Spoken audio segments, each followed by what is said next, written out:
महाराष्ट्रामध्ये गेली 10-11 दिवसापासून जो पाऊस पडतोय त्या पावसानं शेतकऱ्याचं मोठं नुकसान केलंय। धाराशिवमध्ये जे कोथिंबीरचे उत्पादक आहेत त्या उत्पादनावरती अक्षरशः अवकाळी पावसाने पाणी फिरवलंय।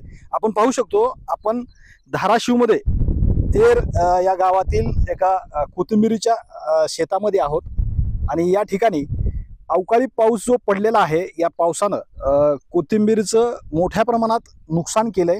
जवळजवळ 2 एकर वरती ही कोथिंबीर शेतकऱ्यांना पेरलेली होती आणि या कोथिंबीरीचं पावसाने मोठं नुकसान केलंय।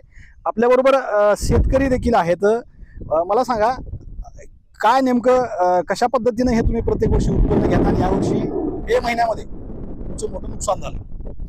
आम्ही प्रत्येक वर्षी कोथिंबीरीचं उत्पादन घेतो,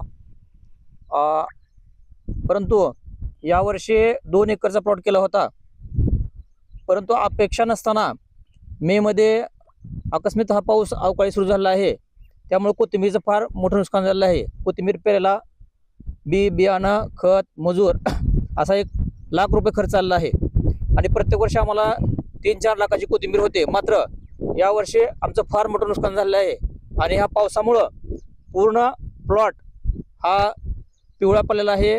काही कोथिंबीर म्हणजे उगवली होती जे करपून गेलेली आहे, पिवळी पडलेली आहे।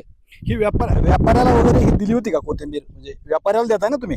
हा, व्यापाऱ्याला देतो, मात्र व्यापाऱ्याला दाखवली, परंतु सध्या तर व्यापारी घ्यायला तयार नाही कोण, आणि ते पिकच चांगलं आलं नसल्यामुळं कोण ह्या कोथिंबीरीला आता व्यापारी पुढे येत नाही सध्या। नेमकं ह्या परिणाम काय झाला, ह्या कोथिंबीरीवरती परिणाम काय झाला? आता कोथिंबीरीवरती पाण्याचा परिणाम झाला आहे। पाणी कोथिंबीरला जमत नाही, जास्त पाऊस पडल्यामुळं कोथिंबीर ते पाण्यामुळं पाणी लागून जळून गेलेली आहे पूर्ण।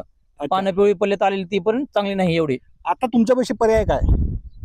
आता काहीच पर्याय नाही, पूर्ण खर्च झालेला आहे आणि त्याच्यामुळे हे नुकसान सोसणं काही शक्य नाही। मोठा खर्च झालेला आहे। कोथिंबीर फार अपेक्षा होत्या की काहीतरी उत्पन्न हाताला लागल, परंतु काय ते आता शक्य नाही।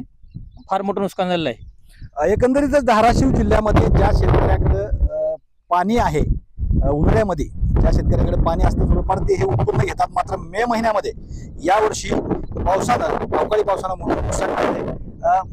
किती होती कोथिंबीर? काय 2 एकर कोथिंबीर होती। मिनी स्प्रिंकलरवर आम्ही सगळं नवीन सेट घेऊन 1 लाख रुपये खर्च करून कोथिंबीर पेरली होती, परंतु सध्या काहीच आता 1 रुपया निघणार नाही कोथिंबीर। म्हणजे आता हे टोटल उत्पन्न फेल गेलं? हो, पूर्ण उत्पन्न आता फेल गेलेलं आहे आणि आता ते खर्च तर निघतच नाही, मायनस मध्ये गेलो। शासनानं ह्या कोथिंबीरीचे जे शेतकरी आहेत त्या कोथिंबीर उत्पादक शेतकऱ्यांना शासनानं दिलासा देणं गरजेचं आहे। पंचनामा वगैरे पाहायला वगैरे कोण आलं का इकडे? काय शासकीय नाही, आम्ही शासनाला कळवलं पण नाही आणि शासनाचे पण कोण आले नाही। ओके, ठीक आहे। एकंदरीतच धाराशिव जिल्ह्यामध्ये अवकाळी पावसाने कोथिंबीर उत्पादक जी शेतकरी आहेत त्यांच्या कोथिंबीर म्हणजे उत्पन्नावरती अवकाळी पावसाने पाणी फिरवल्याचं आपल्याला पाहायला मिळतंय। श्रीराम क्षीरसागर, TV9 मराठी, धाराशिव।